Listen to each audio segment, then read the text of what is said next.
नमस्कार. आज आपण बोलणार आहोत बालगुटीबद्दल. बालगुटी ही पारंपरिक आयुर्वेदिक औषधी आहे, जी लहान बाळाच्या पचनासाठी आणि रोगप्रतिकारक शक्तीसाठी आपण देत असतो. तर त्या गुटीमध्ये आपण काय काय द्यावे हे बऱ्याच माझ्या मैत्रिणींना माहीत नसतं. त्यासाठी मी हा खास व्हिडिओ तुमच्यासाठी घेऊन आली आहे. तर तुम्ही नक्की बघा आणि जर माझा व्हिडिओ तुम्हाला आवडला तर व्हिडिओला लाईक करा, शेअर करा आणि सबस्क्राईब करा. तर आता आपण बघूयात गुटीसाठी काय काय लागते. ठीक आहे. मी माझ्या बाळासाठी ग्रीन फार्मसी बालगुटी ऑनलाईन मागवली होती ॲमेझॉनवरून. खूप छान आहे ती. तर त्यामध्ये आपल्याला या सगळ्या वस्तू मिळतात की ज्या मी तुम्हाला आता एक एक करून दाखवते. पहिला आहे बदाम, हळकुंड, सागरगोटा, जायफळ. थोडं यूज केलं आहे मी, त्यामुळे ते तसं दिसतंय तुम्हाला. वेखंड, डिकामली,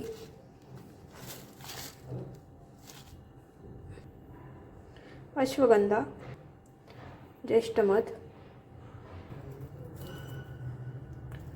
मुरुड शेंग,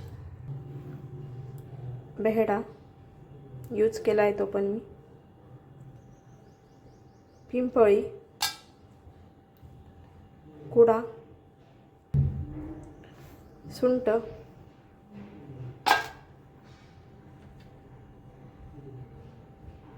हे आहे मायफळ, हा आहे नागरमोथा, या आहेत काकडशिंगी,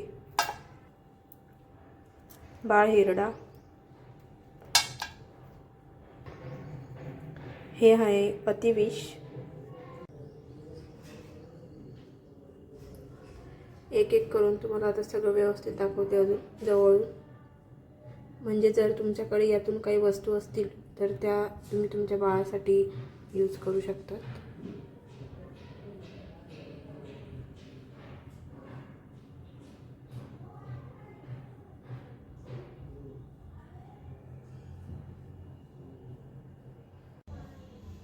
तर आता आधी आपण बोलूया या बुकबद्दल.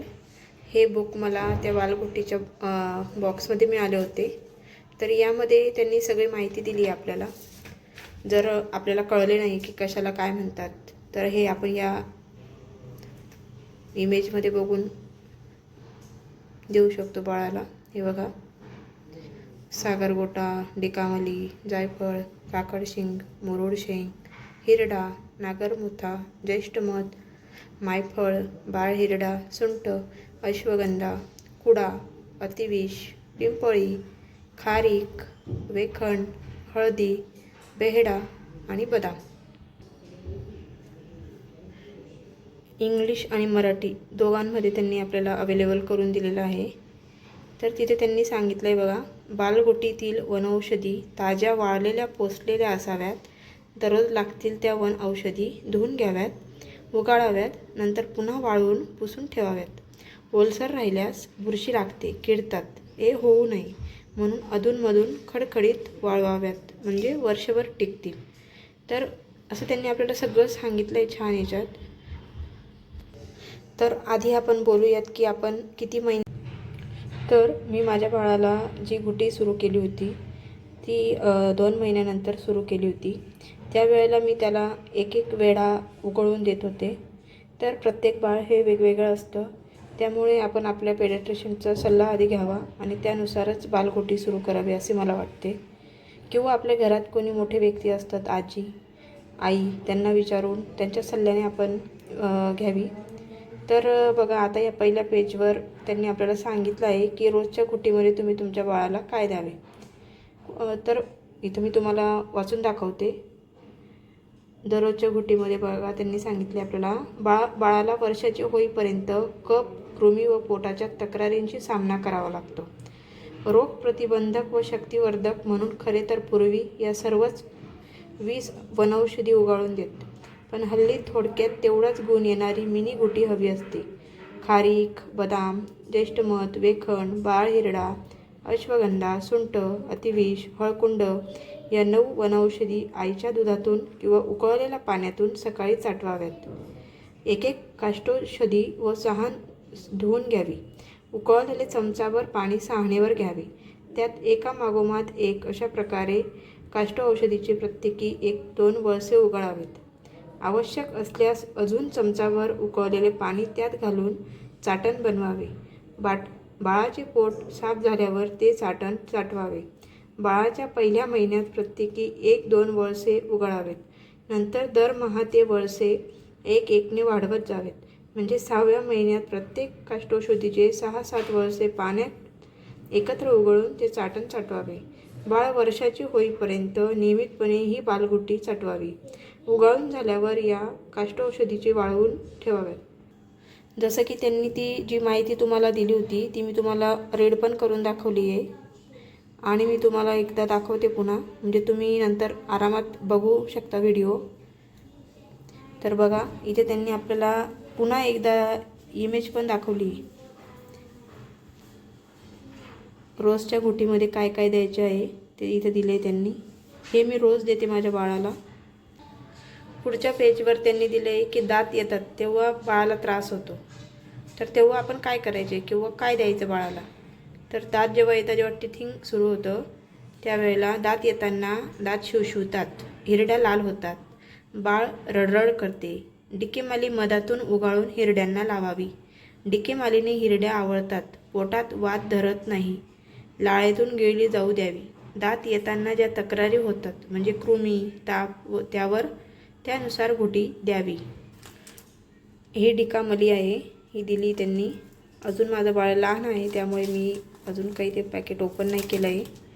तर पण मला माहिती आहे याची पावडर करायची असते आणि ही आपल्या ज्या हिरड्या असतात त्यांना, लहान बाळाच्या हिरड्यांना चोळायची असते.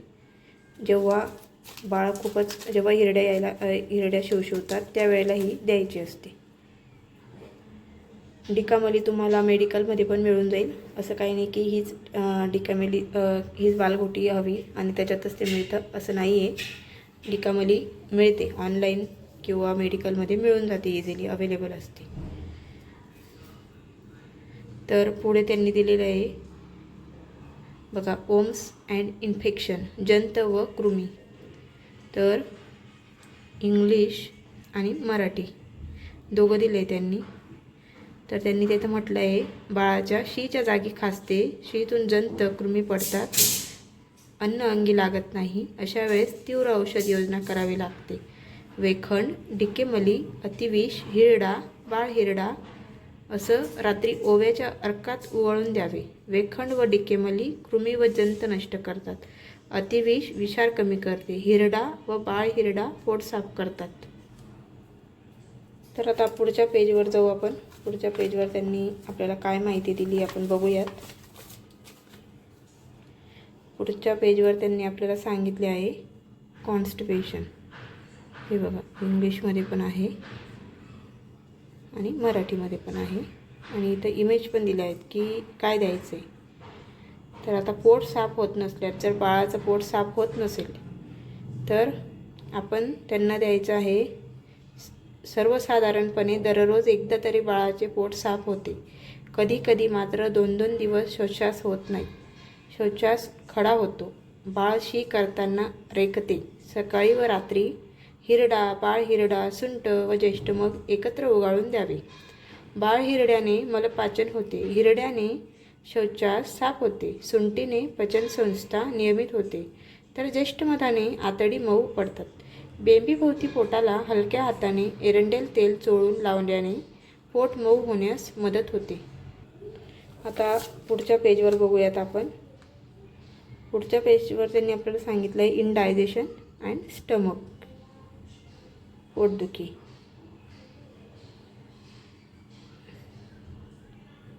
अपचन आणि पोटदुखी.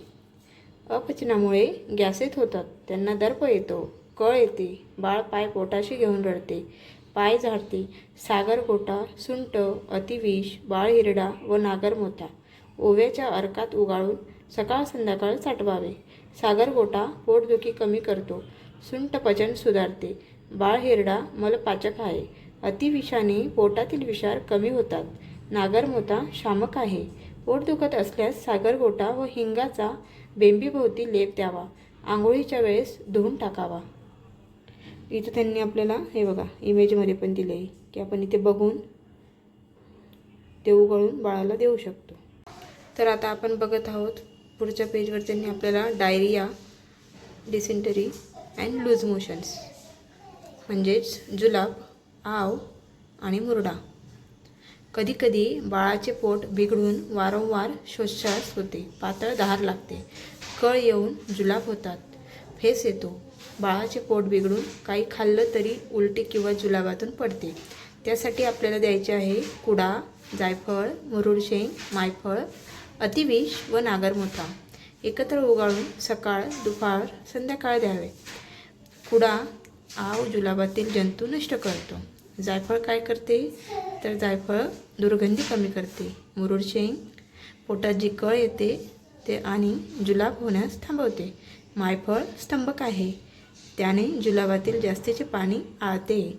अतिविषाने विषार नष्ट होतात. सागरगोट्याने पोटात दुखायचे थांबते. नागरमोथा शीतल व शामक आहे, त्याने हे सर्व उष्ण पडत नाही. काही खाल्ल्यानंतर पोटात दुखून थोडीशी होते अशी जुनाट तक्रार असल्यास काही खाल्ल्यानंतर कुडा ताकात उघळून द्यावा. ताकात उगाळून म्हणजे आपण हा जो कुडा आहे 6 महिन्याच्या पुढील बाळाला देऊ शकतो. त्याच्या अगोदर तर नाही देऊ शकत. दुधात उकळून देऊ शकता तुम्ही आईच्या. तर हे बघा एकदा मी इकडे पण दाखवते तुम्हाला इंग्लिशमध्ये पण, इंग्लिश आणि मराठी. आरामात ज्या नवीन आई आहेत झालेल्या त्यांनी खरंच हा व्हिडिओ नक्की बघा. आणि हे जे आहे मी तुम्हाला सांगते गोटीचं सामान, याची मी लिंक पण देते वाटलेस. मी ॲमेझॉनवरून घेतलं होतं. तर मी हा व्हिडिओ करण्यामागचा उद्देशच तो आहे की बऱ्याच जणांना आपल्याला माहीतच नसतं की घुटीमध्ये काय द्यायचे. बदाम द्यायचा, काजू द्यायचा हे आपल्याला माहीत आहे. बाकीच्या या गोष्टी ज्या आहेत ना या माहीत नसतात. या तर इझिली शॉपमध्ये पण मिळतील, पण कशाला काय बोलतात हेच आपल्याला माहीत नसतं ॲक्च्युली. तर नक्की बघा माझा व्हिडिओ आणि आवडला का तुम्हाला सांगा मला. तर आता आपण बघूयात पुढच्या पेजवर त्यांनी आपल्याला काय दिले तर फीवर, ताप. हे बघा, शरीराचं तापमान नेहमीपेक्षा वाढले की ताप आला असे म्हणतात. काही झाले असता किरकोळ ताप येणे हे नैसर्गिक असते. फार ताप वाढला तर मात्र उपचारच करावा. अतिविष, नागरमोथा, काकडशिंगी बरोबर सुंठ व पिंपळी दिल्याने सर्व प्रकारच्या तापात उपयोग होतो. अतिविषाने विषार कमी होतो. नागरमोथा थंड आहे, तो उष्णता कमी करतो. काकडशिंगी कफनाशक आहे. पिंपळी उत्तेजक आहे, त्याने स्राव पाझरतात, घामही आणते. सुंठीने पचन संस्था नियमित होते. इथे त्यांनी हे बघा इमेज पण दिले आहेत. अतिविष, नागरमोथा, काकडशिंगी, सुंठ, पिंपळी. त्यानंतर आहे ॲलर्जी. बाळाला जर काही ॲलर्जी झाली, सुरुवातीला खरंच बाळाला खूप ॲलर्जी होत असते बरं का. तर त्यासाठी आहे बघा, बाळ नव्याने सर्व गोष्टींना सामोरे जात असते. पोटातून काही गेल्याने किंवा बाहेरून कसली ॲलर्जी होऊ शकते. अंगावर पित्त उठते, खाज सुटते, पुरळ येतात. नागरमोथा व हळकुंड उगाळून 3-4 वेळा चाटण द्यावे. नागरमोथा थंड व शामक आहे. हळद रक्तशुद्धी करते. हे बघा. आता पुढच्या पेजवर बघूया आपण. कफ अँड कोल्ड हे तर खूप महत्त्वाचं आहे बाबा. आपल्या सगळ्याच बाळांना हा त्रास होत असतो बरं का. तर हे बघा, आधी मी तुम्हाला इथं इंग्लिशमध्ये एकदा दाखवून देते. माझ्या ज्या मैत्रिणींना मराठी समजत नसेल त्या इंग्लिशमध्ये पण रीड करू शकतात. त्यासाठी मी ह्याच्यावर कॅमेरा फोकस करते.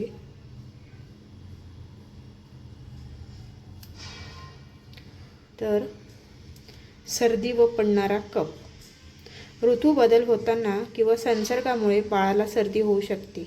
मग नाक वाहते, चोंदते, डोके जड होते, छाती भरून येते. खोकताना कफाचा आवाज येतो. त्यासाठी काय द्यायचं आहे बघा. सुंठ, पिंपळी, वेखंड, ज्येष्ठमध, काकडशिंगी मधातून सकाळ, दुपार, संध्याकाळ चाटवावे. फडके गरम करून छाती, पाठ, नाक, सायनस येथे शेकावे. वेखंडाची पूड येथे चोळावी. सुंठ व पिंपळीने उत्तेजना मिळून छातीत, सर्दीच्या सायनस पोकळ्यात साठलेला कफ, खंड, हळकुंड, बेहेडा, ज्येष्ठमध व काकडशिंगी कशातून द्यायचे तर मधातून किंवा आईच्या दुधातून पण आपण देऊ शकतो. वेखंडाने घशाची सूज कमी होते. हळद ही जंतुनाशक आहे, त्याने वाढलेली पडजीबही कमी होते. काकडशिंगी व बेहड्याने चिकटा कमी होतो. ज्येष्ठमध हे थंड व स्निग्ध आहे, त्याने खरवडलेल्या आग लाल होत असलेल्या घशाला स्नेहलेप बसतो. वेखंड, ज्येष्ठमध, हळद, काकडशिंग आणि बेहडा. ड्राय कफ, कोरडा खोकला.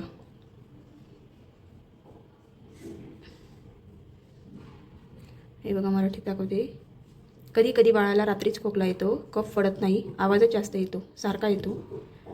रात्री किंवा कोरडा खोकला असताना बेहेडा व ज्येष्ठमध उगाळून ते चाटण मधातून चाटवावे. ज्येष्ठमध वंगणाप्रमाणे काम करून मुरलेला कफ बाहेर काढते व घशाला स्नेहलेप देते. बेहेडा नवीन कफ निर्माण होऊ देत नाही. हे बघा बेहेडा आणि ज्येष्ठमध हे पण तुम्ही आईच्या दुधातून किंवा मधातून उगाळून देऊ शकता, पण मधातून आपण 6 महिन्याच्या वरील बाळाला देऊ शकतो.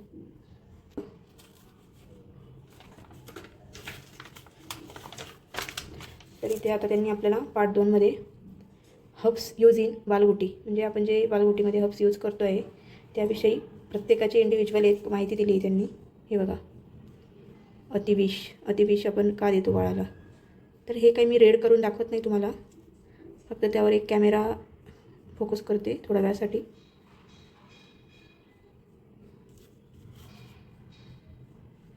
अश्वगंधा,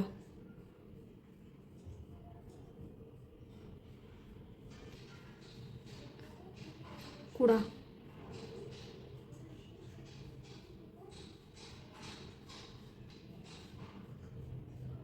काकडशिंगी, खारीक, जायफळ,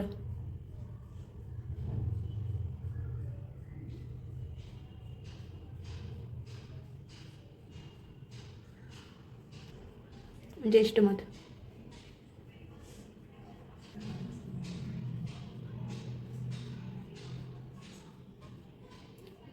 डिक्कीमली आहे ही,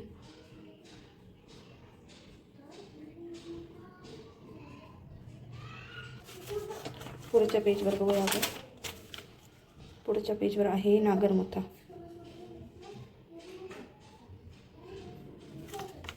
पुढे आहे पिंपळी,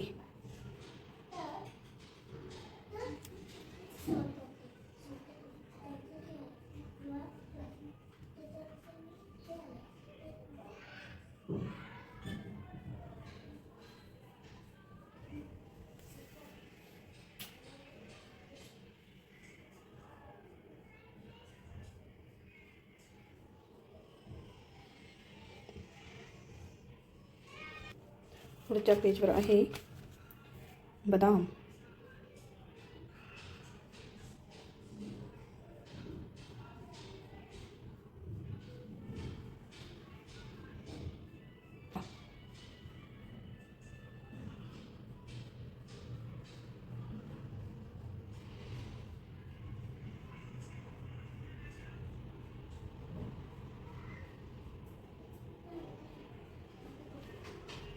पुढच्या पेजवर बघूया आपण काय आहे तर मायफळ,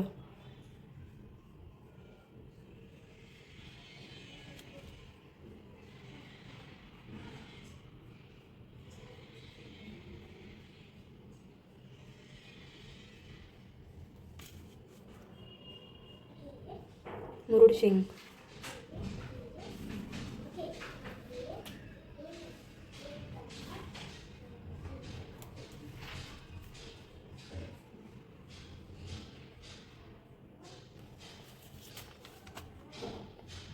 या पेजवर आहे वेखंड.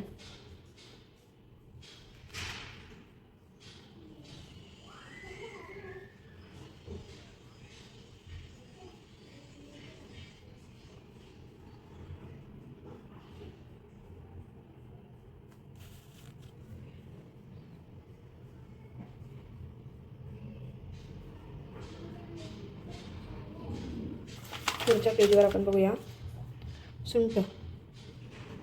सुंठचे उपयोग तर आपल्याला ऑलमोस्ट माहितीच आहेत सगळ्यांना.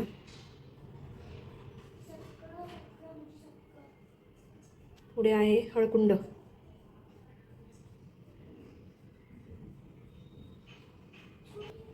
पुढच्या पेजवर आहे हिरडा व बाळ हिरडा. एकच आहे ते हिरडा व बाळ हिरडा, फक्त नावं त्याची दोन आहेत. इथे